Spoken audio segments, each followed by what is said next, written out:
Poor mother abandons 3 kids at church. 15 years later, she freezes when she discovers. In the heart of a struggling neighborhood in Detroit, the Williams family fought a daily battle against poverty. Maria Williams, a young mother of 3, felt the weight of the world on her shoulders as she struggled to provide for her children. Jacob, 8, Emma, 6, and little Michael, 3. Maria, barely 28, had the worn look of someone who had lived 1,000 lives. Her once vibrant brown eyes now held a perpetual weariness, and her dark hair was often hastily tied back as she rushed between her 2 minimum-wage jobs. She had dropped out of high school when she became pregnant with Jacob, her dreams of college and a better life evaporating like morning dew under the harsh sun of reality. The children's father, Tony, had disappeared shortly after Michael was born, leaving Maria to face the crushing responsibility alone. Child support checks were as rare as snow in summer, and Maria found herself sinking deeper into debt and despair with each passing month. Jacob, the oldest, was a serious child with eyes too old for his young face. He had taken on the role of second parent, often looking after his younger siblings while Maria worked late shifts. Emma, with her mother's warm brown eyes and quick smile, tried to bring light to their dim apartment with her cheerful nature. Little Michael, too young to fully grasp their situation, found joy in the simplest things, his laughter a stark contrast to the heaviness that often filled their home. Their tiny 2-bedroom apartment was a testament to their struggle. Mismatched furniture gathered from thrift stores and sidewalk giveaways, walls in desperate need of a fresh coat of paint, and a perpetually empty refrigerator.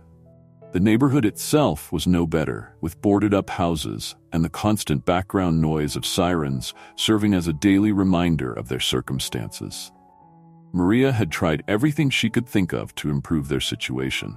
She took on extra shifts, applied for every assistance program available, and even attempted to start a small home cleaning business on the side. But no matter how hard she worked, it never seemed to be enough. The bills kept piling up, the children's needs grew with them, and the dream of a better life seemed to slip further away with each passing day. As Maria tucked her children into bed each night, whispering promises of a brighter tomorrow, a part of her began to wonder if she was doing more harm than good by keeping them in this cycle of poverty. The thought that had started as a tiny whisper in the back of her mind grew louder with each sleepless night, each missed meal, each disappointed look on her children's faces. Little did Maria know that the decision she was about to make would set in motion a chain of events that would change all their lives forever, for better or for worse. The day that would alter the course of the Williams family's lives forever dawned like any other. Maria dragged herself out of bed at 5 a.m., her body aching from the previous day's double shift at the diner and cleaning job. As she moved quietly through the apartment, trying not to wake the children, her eyes fell on the eviction notice taped to their front door. 3rd one this year, and it was only April. She made her way to the kitchen, hoping to cobble together some semblance of breakfast for the kids before school. Opening the refrigerator, she was met with near emptiness. A half-empty carton of milk, a few eggs, and some wilted vegetables. The cupboards weren't much better. As she stood there staring at the meager offerings, something inside Maria snapped. Years of struggle, of trying to make something from nothing, of watching her children go without while she worked herself to the bone. It all came crashing down on her in that moment. She sank to the floor, her body racked with silent sobs. This was no life for her children. They deserved so much more than this constant struggle, this endless cycle of poverty. As she sat there, her mind began to wander to a conversation she had overheard at the diner the day before.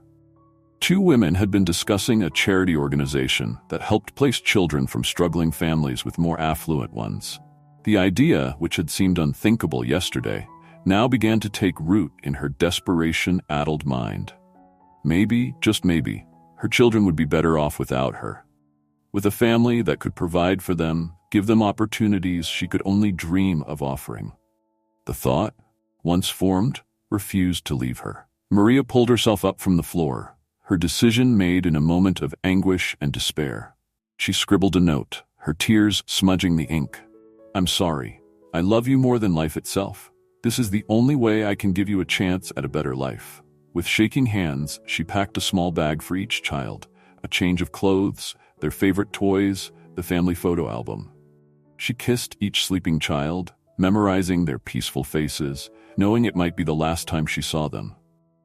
The walk to the local church, known for its work with struggling families, was the longest of Maria's life. Each step felt like lead, her heart shattering with every block. She left the children, still sleeping, in the church's small playground, making sure they were visible from the office windows. With one last, agonizing look at her babies, Maria turned and walked away, each step taking every ounce of will she possessed. As she rounded the corner, out of sight of the church, Maria's composure finally broke. She collapsed against a graffitied wall, her body heaving with sobs. What had she done? How could she leave her children, the very reason for her existence? But the memory of empty cupboards, of disappointed faces, of a future with no hope steeled her resolve. This was the only way, she told herself. The only way to break the cycle. Wiping her tears, Maria straightened up and began walking. She had no destination in mind, no plan beyond getting as far away as possible. She couldn't risk changing her mind, couldn't allow herself to go back and reclaim her children from the better life she hoped awaited them. As the sun rose fully over Detroit, casting long shadows across the cracked sidewalks, Maria Williams disappeared into the city, leaving behind 3 sleeping children and a decision that would haunt her for years to come. Back at the church, the first rays of sunlight began to stir Jacob. As he blinked awake, confusion set in. This wasn't their apartment. Where was Mom? As realization dawned, he quickly woke Emma and Michael. The 3 children, huddled together on unfamiliar ground, began to cry out for their mother. Their cries alerted the church staff arriving for the day. Within moments, the children were ushered inside, questions flying, comfort offered. As the police were called and social services contacted, the Williams children clung to each other, their young minds unable to comprehend the enormity of what had just happened. In that moment, as Maria walked away and her children faced an uncertain future, none of them could have imagined the journey that lay ahead. A journey that would test the bonds of family, the resilience of the human spirit, and the power of love to overcome even the deepest wounds. The inciting incident had occurred, setting in motion a story that would unfold over years, leading to a reunion none of them could have foreseen in that moment of despair and abandonment. 15 years passed, each day etching the memory of that fateful morning deeper into the hearts of the Williams children. Jacob, now 23, had grown into a serious young man with a determination born from hardship. Emma, 21, still carried her cheerful nature, though it was now tempered with a wisdom beyond her years. Michael, 18, had developed a quiet strength, his easy laughter a reminder of the resilience of the human spirit. The siblings had been fortunate enough to be adopted together by the Thompsons, a kind-hearted couple who had given them a stable home and opportunities their birth mother could only have dreamed of. Despite the love and support of their adoptive parents, the wounds of abandonment had never fully healed. It was on a crisp autumn morning, as Jacob was sorting through old papers in preparation for a move to his first apartment, that he made a discovery that would shake the foundations of everything the siblings thought they knew about their past. Tucked away in the back of the family photo album, Jacob found a worn envelope. His hands trembled as he opened it, revealing a letter written in a familiar, shaky hand. "My dearest children, if you're reading this, it means I found the courage to do what I believe is best for you, even though it's breaking my heart. I want you to know that leaving you was the hardest thing I've ever done. I love you more than life itself, but I couldn't bear to watch you suffer in poverty any longer. I hope you can forgive me someday. Know that not a day will go by that I won't think of you, wonder about you, love you from afar. I pray that you find a family who can give you everything I couldn't. If fate is kind, maybe our paths will cross again when I've made something of myself. Until then, remember that you are loved, you are worthy, and you deserve all the happiness in the world. All my love, Mom." Jacob sat on the floor, the letter clutched in his shaking hands. As emotions he had long suppressed came flooding back. Anger, grief, confusion, and a tiny flicker of understanding warred within him. He immediately called Emma and Michael, his voice choked with emotion as he relayed his discovery. Within an hour, the three siblings were gathered in Jacob's room, poring over the letter and the implications of its contents. "She didn't just abandon us," Emma whispered, tears streaming down her face. "She thought she was saving us." Michael, always the most forgiving of the three, nodded slowly. "She must have been so desperate. Can you imagine how much it must have hurt her to walk away?" Jacob, however, felt his anger rising. "But she still left us. She could have found another way. We could have faced it together." As they debated and discussed, a new emotion began to take root: curiosity. What had become of their mother? Had she found the better life she sought? And most pressingly, was she still out there somewhere, thinking of them as they had thought of her all these years? The revelation of the letter sparked a fire in the siblings. They realized that the story of their family wasn't as simple as they had believed. Their mother's actions, while still painful, came from a place of love and desperation, rather than callous abandonment. As night fell, the Williams siblings made a pact. They would find their mother, not necessarily to forgive or to blame, but to understand, to fill in the missing pieces of their past, and perhaps, if they dared to hope, to write a new chapter in their family's story. Little did they know that their decision to search for Maria Williams would lead them on a journey of discovery, not just of their mother's fate, but of themselves and the true meaning of family. The revelation of the letter was just the beginning, setting the stage for a reunion that would challenge everything they thought they knew about love, sacrifice, and forgiveness. Jacob, as the oldest, took the lead in the search for their mother. His decision to find Maria was not made lightly. He knew that reopening old wounds could bring pain, not just for himself, but for Emma and Michael as well. However, the need for answers, for closure, outweighed his apprehension. The first step was to hire a private investigator. Jacob dipped into his savings, money he had been putting aside for graduate school, to pay for the PI's services. It was a significant financial sacrifice, but one he felt was necessary. As the investigation began, the consequences of Jacob's decision rippled through their lives. The siblings found themselves consumed by the search, their daily routines disrupted by frequent updates and strategy sessions.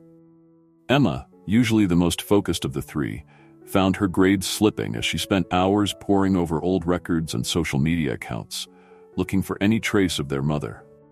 Michael, in his final year of high school, began to withdraw from his friends, his mind constantly preoccupied with thoughts of the mother he barely remembered.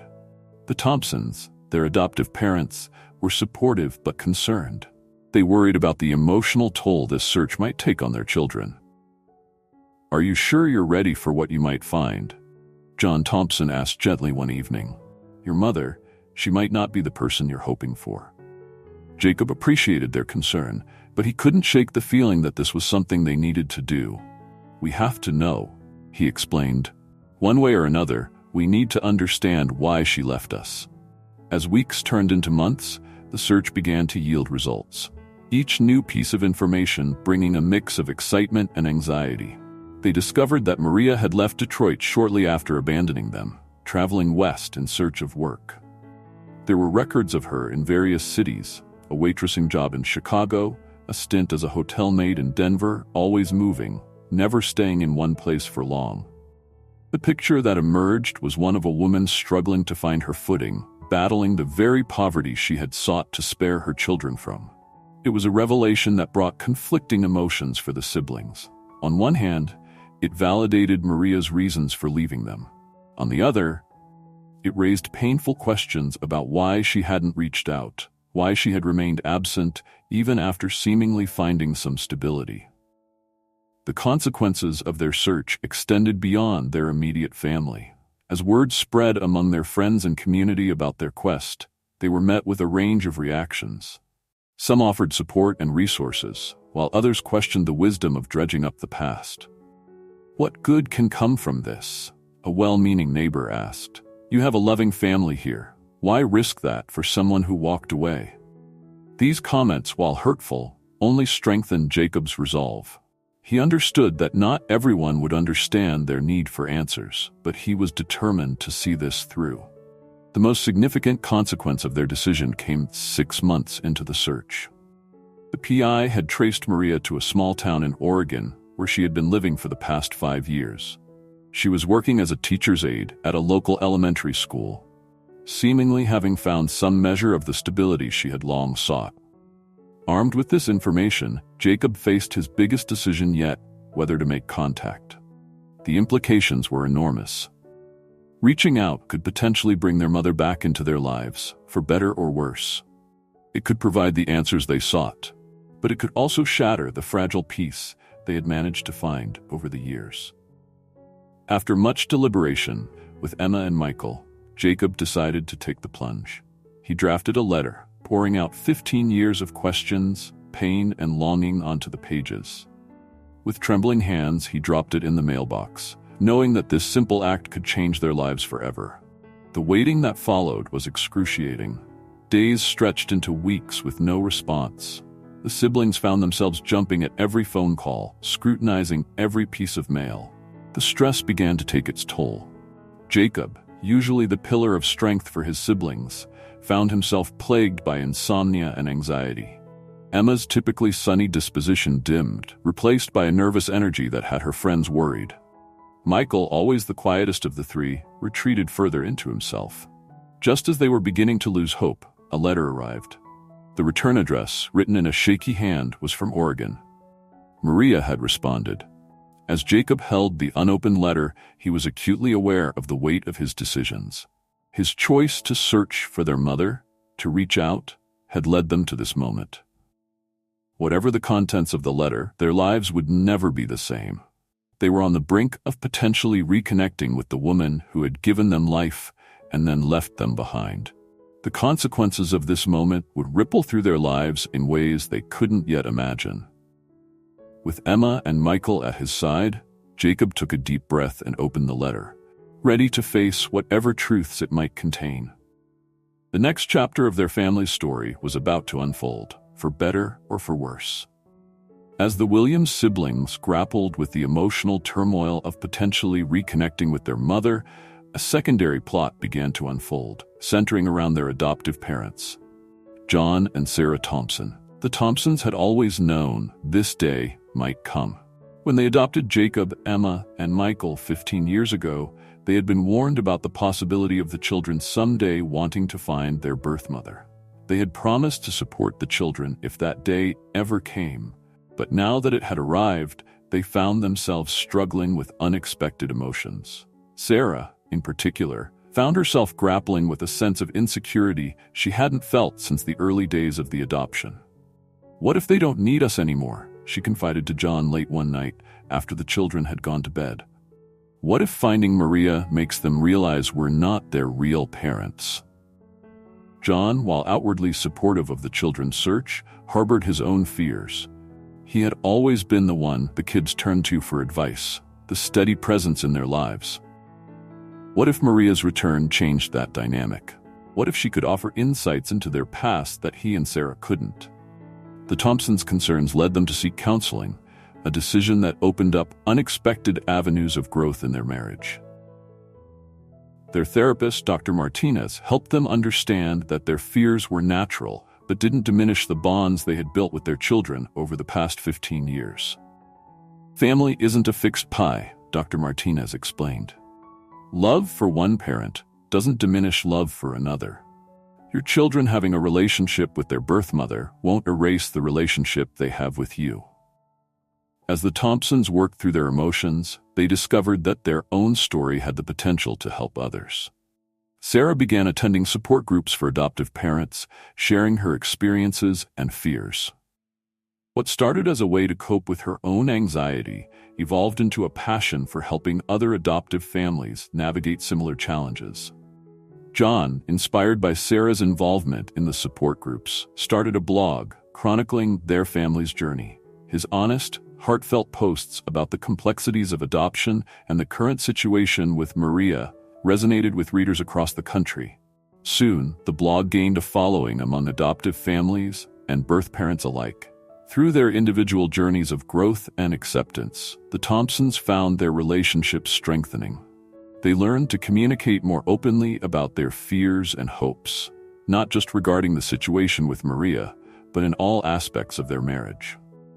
Their story caught the attention of a local newspaper, which featured them in an article about adoption and family dynamics. The piece highlighted how they were supporting their children's search for their birth mother while navigating their own emotional journey. The article led to speaking engagements at adoption conferences and invitations to share their story with social work students at the local university. The Thompsons found themselves becoming advocates for open adoption and the importance of supporting children's connections to their biological families.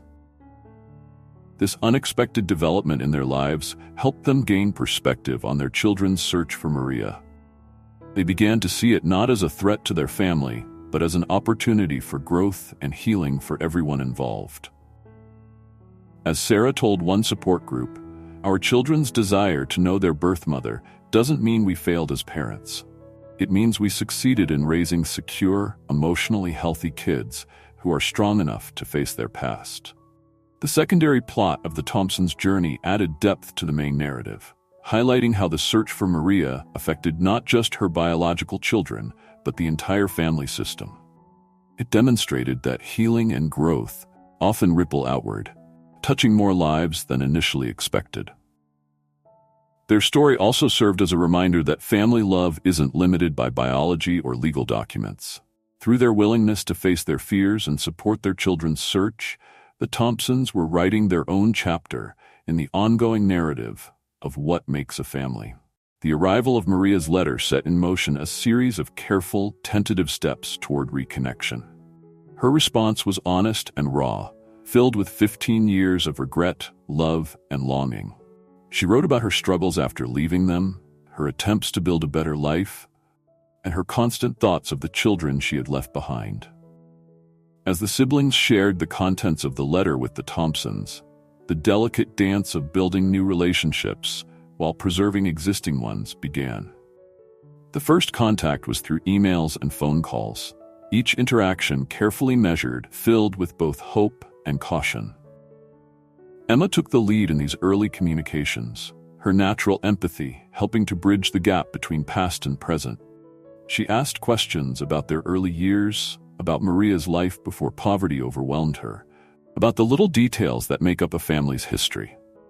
Michael, the youngest, found himself remembering things he didn't know he had stored away: the scent of his mother's perfume, the way she used to sing while cooking, the sound of her laugh. Each memory shared brought both pain and healing. Jacob remained the most guarded, his protective instincts still strong. He watched his siblings' growing connection with Maria carefully, ready to step in if he sensed any hint of potential hurt or disappointment. The Thompsons demonstrated remarkable grace during this period, offering support while respecting the siblings' need to explore this new relationship with their birth mother. They opened their home for video calls with Maria, physically present, but giving the family space to reconnect. After 3 months of virtual communication, the possibility of an in-person meeting arose. Maria had taken a leave of absence from her job in Oregon and asked if she could visit. This prospect brought a mix of excitement and anxiety for everyone involved. "Are you ready for this?" Sarah Thompson asked the siblings over dinner one night. "We can help arrange the meeting however you're most comfortable." The siblings decided to meet Maria at a neutral location, a quiet park near their home. The Thompsons would be nearby but not immediately present, giving them space while ensuring support if needed. The day of the meeting arrived with the weight of 15 years of separation. Maria arrived early, pacing nervously near the designated meeting spot. When she saw her children approaching, now adults, so different from the small faces in her memories, she froze. The moment was both more and less than any of them had imagined. There were tears, hesitant hugs, and moments of awkward silence. But there were also flashes of recognition: Emma's smile, so like Maria's own; Jacob's serious expression, reminiscent of her father; Michael's gentle nature, a trait she remembered from his earliest days. Over the next few hours, they began the difficult process of getting to know each other as adults. Maria shared more details about her journey after leaving them. Her struggles with depression, her eventual return to school, her work with children that helped her find purpose while carrying the weight of her choices. The siblings, in turn, told her about their life with the Thompsons, their achievements and struggles, the family they had become. They showed her pictures, shared stories, and gradually began to fill in the 15-year gap that separated them. As the relationship developed, new challenges emerged. How would holidays be handled? What role would Maria play in their lives? How would they integrate their birth mother while honoring their relationship with the Thompsons? These questions had no easy answers, but the foundation of honest communication they had built helped them navigate each new challenge. The Thompsons and Maria eventually met, a tense but ultimately productive encounter that helped establish boundaries and expectations. Slowly, a new kind of family began to take shape, one that wasn't defined by traditional roles or expectations, but by love, understanding, and the willingness to work through difficult emotions together. The relationship wasn't perfect. There were still moments of pain, of old hurts resurfacing, of difficult questions that had no satisfying answers. But there were also moments of joy, of connection, of healing that none of them had thought possible. Through it all, the siblings discovered that love wasn't a finite resource to be divided between birth family and adoptive family. Instead, their capacity for love grew to encompass all the complicated, beautiful relationships that made up their unique family story. As spring turned to summer, their relationships continued to evolve, each day bringing new understanding, new challenges, and new opportunities for growth. The journey of reconnection was far from over, but the foundation they were building grew stronger with each passing day. The climactic moment in the Williams family's journey of reconnection came unexpectedly, during what was supposed to be a routine Sunday dinner. Maria had been invited to join the Thompsons and her children for their weekly family meal. A gesture of inclusion that had taken months of careful relationship building to achieve. The evening had started pleasantly enough, with everyone making an effort to maintain the delicate balance they had established. But as dinner progressed, a seemingly innocent question from Michael about his early childhood triggered an avalanche of emotions. "Mom," he asked Maria, his voice hesitant, "what was my first word?" The simple question hung in the air like a thundercloud. Maria's face crumpled as she realized she couldn't remember. Sarah Thompson, who had documented every milestone since the adoption, started to speak but stopped herself, aware of the tension building in the room. Maria pushed back from the table abruptly, tears streaming down her face. "I'm sorry," she choked out. "I'm so sorry. I missed everything. I missed all of it." The carefully constructed walls of politeness and measured interaction crumbled. Years of suppressed emotions burst forth as Maria broke down completely, her body racked with sobs. "I thought I was doing the right thing," she cried. "I thought you'd be better off without me. But I was wrong. I was so wrong, and I can never get those years back. I can never be the mother you needed me to be then." The room fell silent except for Maria's sobs. Then, unexpectedly, Sarah Thompson stood up and moved to Maria's side. She placed a gentle hand on Maria's shoulder. "You did what you thought was best," Sarah said softly. "And yes, you missed those years, but you're here now, and that counts for something." The simple act of kindness from the woman who had raised her children broke something open in Maria. She turned to Sarah, gripping her hands. "How can you be so kind to me? I abandoned them. I left them for you to raise." "You gave them a chance at a different life," Sarah replied. "Was it the right decision? Maybe not, but it was a decision made out of love, however misguided." The siblings watched this exchange with mixed emotions. Jacob, who had maintained his distance the most, finally spoke. "I was angry for so long," he said, his voice thick. "I thought you didn't love us enough to stay. But watching you now, seeing how much pain you carry, I think maybe you loved us too much to watch us suffer." Emma and Michael moved to join their mothers, both of them, tears flowing freely. John Thompson stood back, watching as his family navigated this crucial moment of healing. In that emotionally charged moment, something shifted. The walls between birth mother and adoptive mother, between past and present, between anger and forgiveness, began to crumble. They weren't separate family units trying to coexist anymore. They were becoming something new, something whole. As they held each other, crying and talking, and finally, truly connecting, they realized that this was the moment they had been building toward all along. Not a perfect resolution, but an honest acknowledgement of their shared pain and their shared love. The climactic event didn't solve everything. There were still wounds to heal, relationships to build, and challenges to face. But it marked a turning point in their journey. The moment when they stopped being separate pieces of a broken family and started becoming something new and whole, bound together by love in all its complex forms. In the days following the emotional breakthrough at family dinner, the Williams-Thompson family began the delicate work of resolving the long-standing conflicts that had shaped their relationships.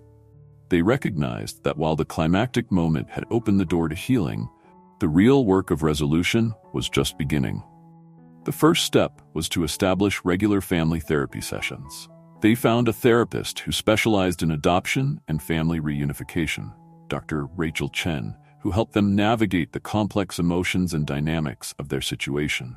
During one particularly significant session, Dr. Chen had them participate in an exercise where each person shared their deepest fears and hopes about their evolving family structure. The revelations were both painful and illuminating.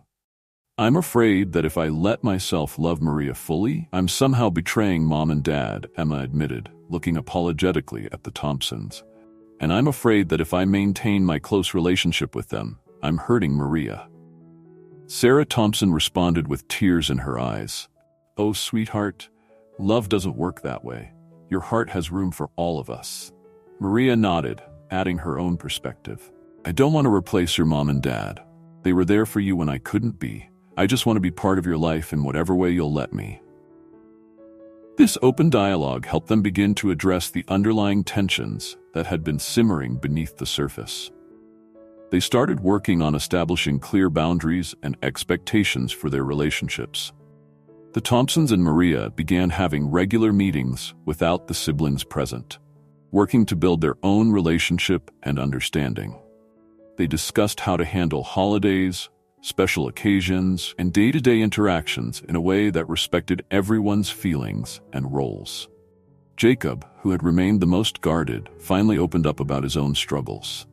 "I've been angry for so long," he confessed during a private session with Maria. "Not just about you leaving, but about having to be the strong one. I was 8 years old, trying to be a parent to Emma and Michael." Maria listened to her son's pain, acknowledging his sacrifice and the burden he had carried. Together, they began the process of healing this particular wound, with Maria encouraging Jacob to let go of the protector role he had assumed so young. The family also worked on practical solutions to integrate their expanded family unit. They created a shared calendar for family events, established regular dinner nights where both Maria and the Thompsons were present, and began building new traditions that included everyone. One particularly successful resolution came in the form of a family history project. They began documenting their story together, with Maria sharing memories of the children's early years, the Thompsons contributing their experiences of raising them, and the siblings adding their own perspectives. This project helped them see their story not as a broken narrative of abandonment and loss, but as a complex journey of love, sacrifice, and redemption. However, the resolution process wasn't without its setbacks. There were still moments of tension, times when old hurts resurfaced, and situations that required careful navigation. During one difficult period, Michael struggled with anxiety about maintaining relationships with both sets of parents, fearing that any preference he showed would hurt someone he loved. The family worked through these challenges together, always returning to the foundation of open communication and mutual respect they had established. They learned to acknowledge that perfect resolution might not be possible, but that didn't mean they couldn't build something beautiful from their complicated circumstances. Maria made a significant gesture toward resolution by establishing college funds for each of the children, using money she had saved over the years. "I know it doesn't make up for the past," she explained, "but I want to invest in your futures." The Thompsons supported this decision, seeing it not as an attempt to buy forgiveness, but as a tangible expression of Maria's commitment to being part of her children's lives going forward. As their conflict resolution efforts progressed, the family began to find a rhythm that worked for them. They learned to celebrate their unique situation rather than trying to fit it into traditional family models. They discovered that having more people to love and support each other wasn't a problem to be solved, but a blessing to be embraced. The resolution wasn't perfect, and they all understood that they would likely face more challenges in the future. But they had built a foundation of trust, understanding, and communication that would help them weather whatever difficulties lay ahead. Through their efforts at resolution, they had created something remarkable.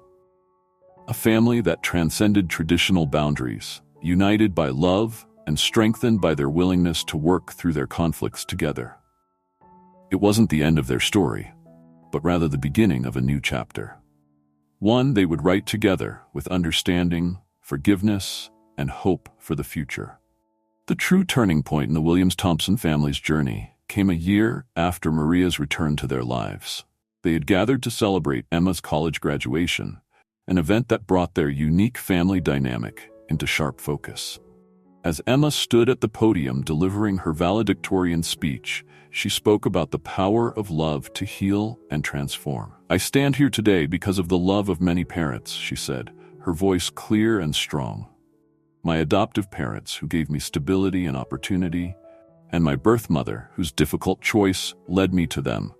Together, they taught me that family isn't about blood or legal documents. It's about love, forgiveness, and the choice to stand by each other through everything." Her words marked a shift in how they all viewed their situation. Instead of seeing their family as complicated or broken, they began to recognize it as uniquely blessed. This new perspective opened up possibilities they hadn't considered before. Maria, who had been commuting between Oregon and their city, made the decision to relocate permanently. She found a teaching position at a local school and bought a small house just 10 minutes from the Thompsons. This move symbolized her commitment to being fully present in her children's lives while respecting the boundaries they had established. The Thompsons, in turn, began incorporating Maria more fully into family decisions and celebrations. They created new traditions that honored both the past and the present, like an annual family reunion that celebrated their journey from separation to reunion. This turning point also influenced their individual paths. Jacob, inspired by his family's story, decided to pursue a career in family law, specifically focusing on adoption cases. Michael started a support group for other adoptees searching for their birth parents. The Thompsons and Maria began working together to advocate for better support systems for struggling families, hoping to prevent other families from facing the same painful choices. Their story began attracting attention from others in similar situations. They were invited to speak at adoption conferences and share their experience of successful family reunification. Their willingness to be open about their journey helped other families navigate their own complex situations. As they embraced this new direction, they found themselves creating a blueprint for other families facing similar challenges. Their story became a testament to the possibility of healing and reconciliation, even in the most difficult circumstances. The family's new dynamic didn't erase the past, but it provided a framework for moving forward together.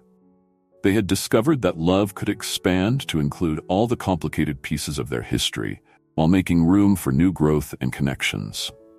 This turning point represented more than just a change in their family structure. It marked the beginning of a broader mission to help others understand that family could take many forms, all of them valid and valuable. As the years passed, each member of the Williams-Thompson family experienced profound personal growth and transformation. Their journey of separation and reunion had shaped them in ways they were only beginning to understand. Maria, once crushed by poverty and desperation, had evolved into a strong, compassionate woman who used her experience to help other struggling mothers. She never stopped feeling the weight of her past decision, but she had learned to channel that pain into positive action. Through her work as a teacher and advocate, She helped create support systems for families in crisis, determined to prevent others from facing the same impossible choices she had. Sometimes, she reflected during a family gathering, our greatest mistakes can lead to our greatest purpose. I'll never stop regretting leaving you, but I'm grateful that we found a way to turn that pain into something meaningful. Jacob's growth was particularly striking. The serious 8-year-old who had tried to be a parent to his siblings had become a compassionate family lawyer who understood the complexities of adoption and family reunification from personal experience.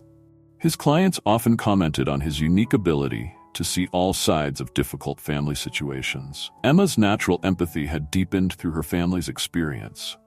She pursued a career in psychology, specializing in trauma and family therapy. Her own journey of healing and reconciliation informed her work with clients, helping them navigate their own paths to wholeness. Michael, the youngest, had perhaps undergone the most surprising transformation. The quiet child, who had barely remembered his birth mother, had become a powerful advocate for adoptee rights and family preservation. His support group for adoptees searching for birth families had grown into a national network. The Thompsons had grown into their role as the anchors of this expanded family unit. Their willingness to open their hearts and home to Maria had set an example of grace and generosity that inspired others. Sarah and John found themselves mentoring other adoptive parents facing similar situations, sharing the wisdom they had gained through their experience. Together, they reflected on how far they had come from the day Maria had left her children at the church. That moment of desperation and heartbreak had led them through years of pain and separation, but had ultimately brought them to a place of healing and purpose they could never have imagined.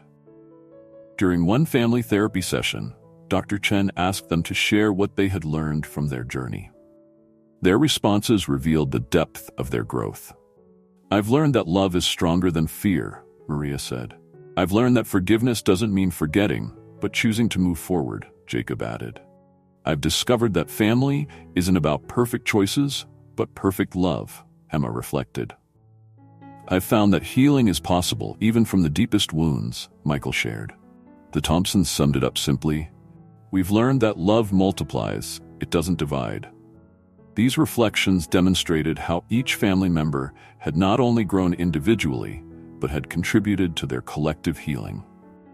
Their personal transformations had created a ripple effect, touching not only their own lives, but the lives of countless others who found hope in their story.